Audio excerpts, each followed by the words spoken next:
नमस्कार दोस्तों, बिजनौर वाइन से मैं हूँ ललिता राजपूत और आज हम खड़े हुए हैं हमारे जो ग्राम है टिमरपुर। यहाँ पर आए हुए हैं मुकेश जी के यहाँ पर। तो यहाँ पर आप देख सकते हैं बहुत सारे हमारे किसान भाई बैठे हुए हैं और यहाँ पर आज एक किसानों के साथ जो हमारे किसान यूनियन के जिलाध्यक्ष जी हैं कुलदीप सिंह जी बैठे हुए हैं यहाँ पर, आप देख सकते हैं। तो वो एक यहाँ पर शिष्टाचार भेंट सभी किसानों के साथ करने आए हुए हैं और इस शिष्टाचार भेंट का क्या उद्देश्य है और बहुत से सवाल हम सभी के मन में अभी किसान आंदोलन को लेकर उठे हुए हैं, क्योंकि अब ऐसा लग रहा है कि इसकी गति धीमी होती जा रही है। तो इसके बारे में क्या क्या सभी किसान भाई हमारे बैठे हुए हैं, इनकी क्या राय है। और जैसा कि अभी हमें पता चला है कि गन्ने का मूल्य अब 3 साल बाद भी बिल्कुल भी बढ़ाया नहीं गया है गन्ने का मूल्य। तो इस पर क्या प्रतिक्रिया है हमारे किसान भाइयों की। तो यहाँ पर हमारे बहुत सारे किसान भाई बैठे हुए हैं, नीटू सिंह जी, संदीप कुमार जी, गजेंद्र सिंह जी, परवीन सिंह जी, भूरे सिंह जी, शत्रुघ्न सिंह जी और रामपाल सिंह जी, बहुत से किसान भाई यहाँ पर हैं। तो आज हम अपनी इन्हीं जिज्ञासाओं को लेकर इनके पास आए हुए हैं इस शिष्टाचार जो भेंट है इसमें। तो आइए यहाँ पर जो किसान भाई हैं उनसे और कुलदीप सिंह जी से थोड़ी सी बातचीत करते हैं और जानते हैं कि अब आगे किसान आंदोलन का रुख क्या है। मैंने आपको बताया कुलदीप सिंह जी हमारे साथी हैं, तो आइए इनसे थोड़ी सी बातचीत करते हैं। तो सर, जैसे आज यहाँ पर एक शिष्टाचार भेंट हो रही है, मुझे ऐसा पता चला है, तो क्या उद्देश्य है इस भेंट का? देखो, आज किसान की हालत आप देख रहे हैं। जनपद में फसल किसान जोत रहा है। हम तो उस चीज़ की कह रही अपील करते हैं कि संयम रखें, क्योंकि फसल ऐसी चीज़ है कि वो आत्मा है उसकी, और जब वो उस अपनी आत्मा को एक रोंदता हैरों से, तो कितना उसे दर्द होता, दुख होता। इस विषय पर तो हम संयम रखने की बात कहते हैं किसानों से। लेकिन आज जो हालात दिल्ली में 3 महीने से किसान बैठा हुआ है, और किसान एक अपनी बात जो 3 कृषि कानून लेकर सरकार आई है, हमने बार बार ये कही कि आप बता रहे हैं इसमें किसानों का कल्याणकारी है, वो बिंदु कौन सा है जिससे लाभ होगा इसमें। हम इसमें 10 कमी बता रहे हैं। सरकार सुनने को तैयार नहीं, मानने को तैयार नहीं। भाई टेबल पर जो सत्य चीज़ है बैठो और बैठ कर वो आगे जो प्रामाणिकता के साथ होती है वो बात मानी जाती। तो आप जबरदस्ती थोप रहे हैं ये बिल किसान पर। ये किसी भी तरह के नहीं, ये कॉरपोरेट के हित में है और रोटी तिजोरी में बंद होने जा रही है। तो ये हर किसान की लड़ाई नहीं, ये हर आवाम की लड़ाई है, ये नौजवान के भविष्य की लड़ाई है। जिस तरीके से निजीकरण हर चीज़ का करते जा रहे हैं, कल शिक्षा का भी निजीकरण हो गया। शिक्षा में 20 हमारा मौलिक अधिकार शिक्षा था, आज 20-20 लाख रुपए शिक्षा पर खर्च करेगा। कल वही लड़का जाकर जो रेल जैसी संस्था में नौकरी मिल जाती, बैंकों में मिल जाती, वो निजी सेठों के हाथ में होंगे, तो फिर वो 8-8, 10-10 हज़ार रुपये में नौकरी करेगा। और रेल का किराया और बिजली का दर जो रिलायंस तय करेगा। आज 10 रुपये में एक साधारण डिब्बे में बैठकर एक मामू बेचारा किसान अपने सफ़र काट लेता, जिसमें 200 बैठ जाओ, 250 बैठ जाओ, कोई लिमिट नहीं होती है।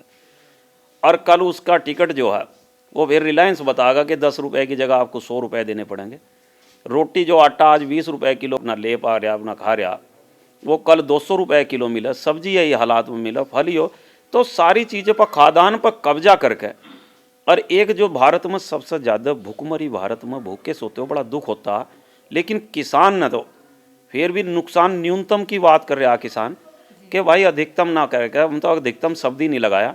हम तो घाटे की खेती में भी हमारा संस्कार है कि अगर हम खेत में भी बैठे और हमारे हाथ पर रोटी है, तो हम जीव को भी, अपने पशु को भी एक रोटी देंगे।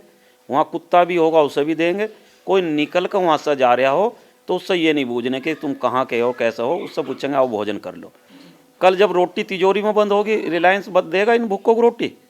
क्या सरकार पर जब आर्थिक लोड नहीं पड़ने का? हम तो आर्थिक उसके ऊपर कि सरकार पर बोझ पड़ रहा है FCI पर, इस स्थिति को बना के कि 2.5 लाख करोड़ के घाटे में FCI आ गई, तो हम बाहर निकल जा। और जब कल रिलायंस के हाथ में होगी और जब वो और 4 गुना महंगा देगा, तो अगर गरीबों को भोजन देना पड़ेगा तो सरकार पर तो और ज़्यादा लोड होगा। तो सरकार समीक्षा करे सारी की सारी। तो ये कानून जो है ना, किसी भी हित में हमारे देश की स्थिति और परिस्थिति के अनुरूप नहीं है। ये विदेशी मॉडल है। और विदेशी मॉडल जो है, आप अभी जो कह रहे थे जिस तरीके से कि ना अभी चर्चा चल रही थी ना बंगाल जाने की बात, देखो बंगाल का किसान जूट पैदा करता, धान पैदा करता, उसका इन्होंने आयात बांग्लादेश से जूट कर लिया, तो जूट का किसान बाहर हो गया। उनका धान नहीं खरीदा जा रहा न्यूनतम पर, उनके घरों में पड़ा या आधे रेट पर बिक गया। ऐसी तिलहन में हम राजस्थान में जो तिलहन का क्षेत्र था वो पहले बर्बाद करा, विदेशी तेल यहाँ आया, ताड़ और पाम ऑयल जो सब्सिडी युक्त है, और उसके बाद आज तिलहन से बाहर आज हम बाहर से तेल पर आयात निर्भर हो गए, जहाँ कहीं हम आत्मनिर्भर थे।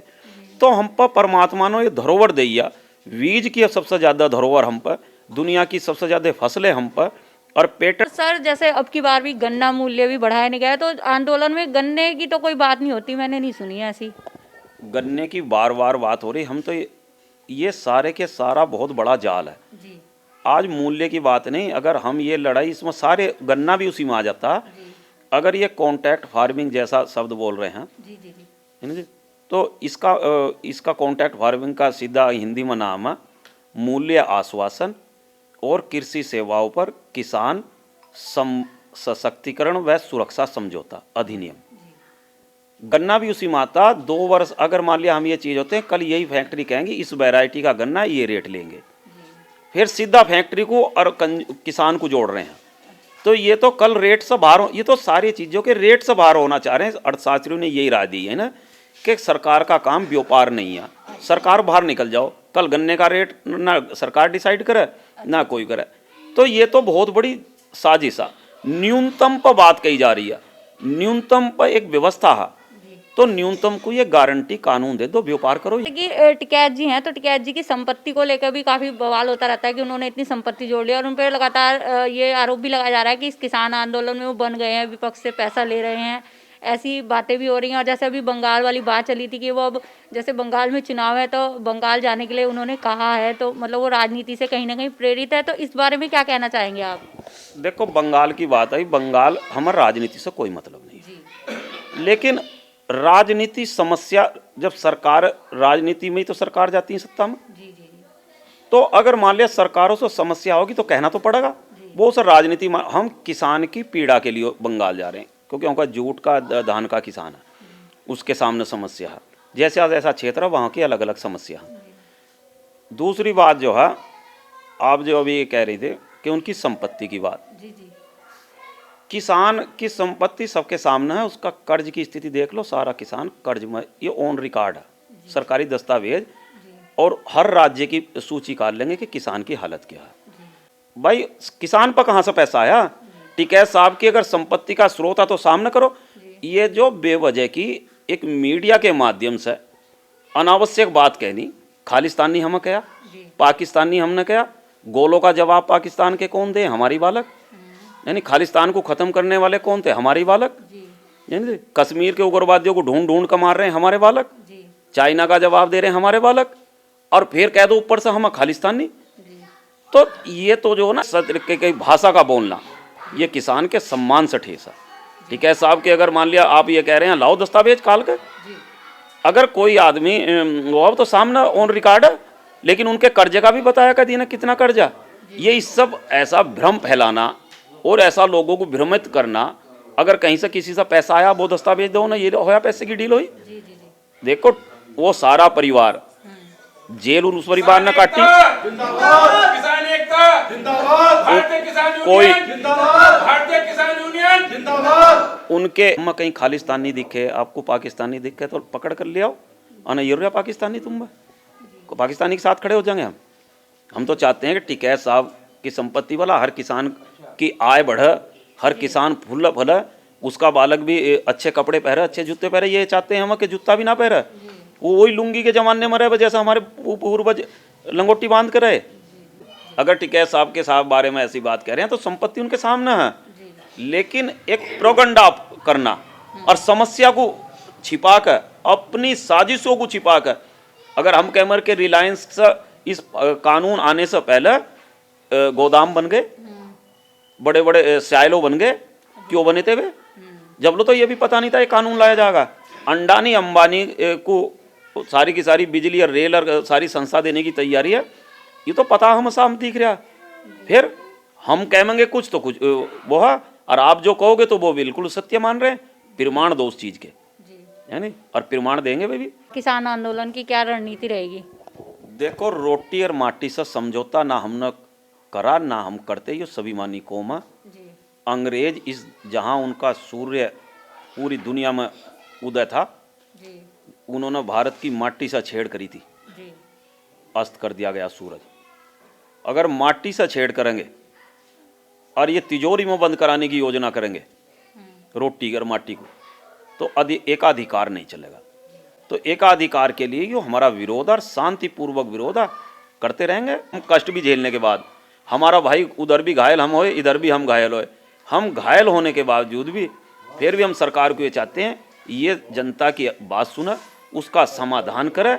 इतना हमारा ये है, ये जबरदस्ती कानून हम पर ना थोपे जा। जो सत्य है वो सत्य होता है, प्रामाणिकता को प्रमाण की आवश्यकता नहीं, टेबल पर बैठकर प्रामाणिकता के साथ बात करें। जो किसान यूनियन के नेता हैं, किसान नेता जितने भी हैं, वो लगातार लाइव आते रहते हैं, अपनी बातों को रखते हैं और ये जो किसान बिल हैं इनके नुकसान को भी वो हमें लगभग बताते ही रहते हैं। लेकिन सरकार की ओर से कोई भी ऐसा प्रवक्ता नहीं है जिसने लाइव आकर हमें लाभ गिनाए हों, आज तक हमने भी नहीं देखा है। ये बिल्कुल सही बात कही गई है। यहाँ पर और भी बहुत सारे हमारे बुजुर्ग किसान हैं, तो आइए उनसे भी थोड़ी सी हम बातचीत कर लेते हैं।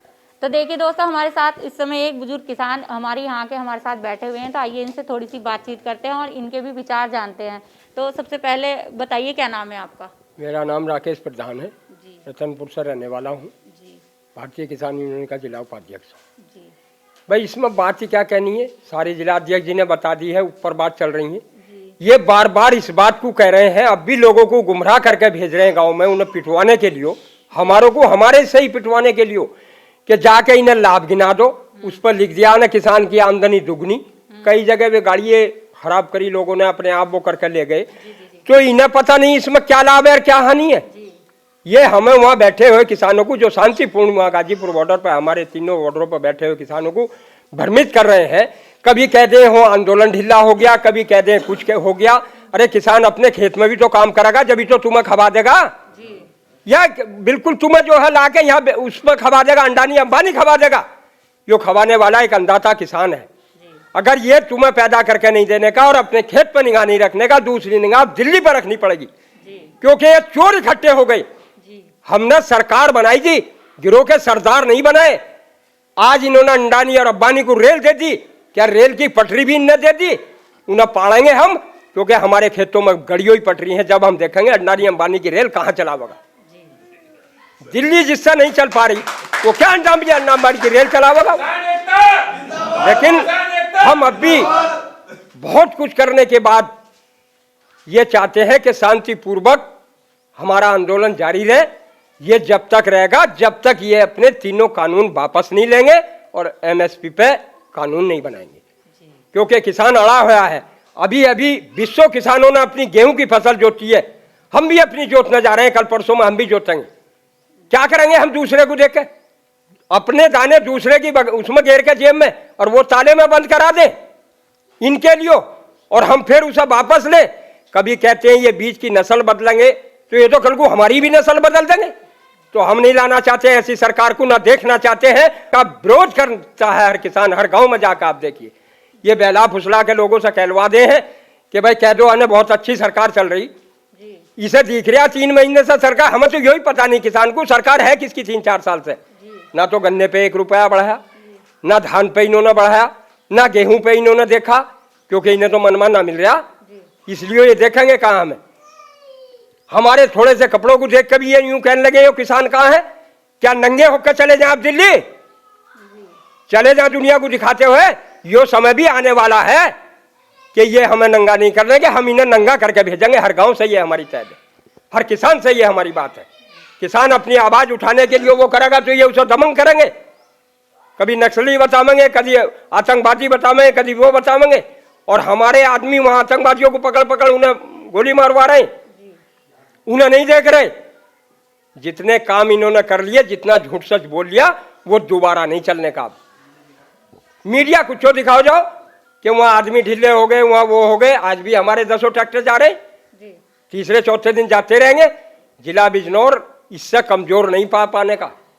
ये पूरे भारत का आंदोलन है, ये किसी 1-2 सूबे का है उसका आंदोलन नहीं है, पूरे भारत का आंदोलन है तो देखिए राकेश जी ने बहुत ही अच्छी बात बताई और बहुत ही जोश के साथ बताई, और इससे ही पता चलता है कि कितने क्रोध में है इस समय किसान। बहुत से किसानों ने अपनी फसल भी जोत दी है। तो सरकार की रणनीतियाँ जो है किसान की समझ में इस समय बिल्कुल भी नहीं आ रही हैं। बहुत ही खफा किसान है सारे और लगातार आंदोलन से जुड़े हुए हैं। तो हम तो अपने चैनल के माध्यम से सभी लोगों को यही कहना चाहेंगे कि अपने जो ये किसान भाई हैं ये सब हमारे अपने हैं, हम भी किसान में ही आते हैं।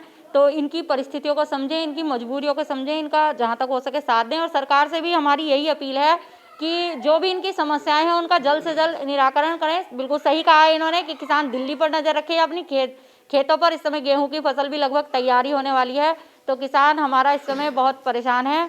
तो दोस्तों, अगर आज की वीडियो हमारी आपको अच्छी लगी हो तो प्लीज़ हमारे चैनल को लाइक कीजिएगा और सब्सक्राइब कीजिएगा और इस वीडियो को ज़्यादा से ज़्यादा शेयर कीजिएगा। धन्यवाद। किसान यूनियन जिंदाबाद, किसान यूनियन जिंदाबाद।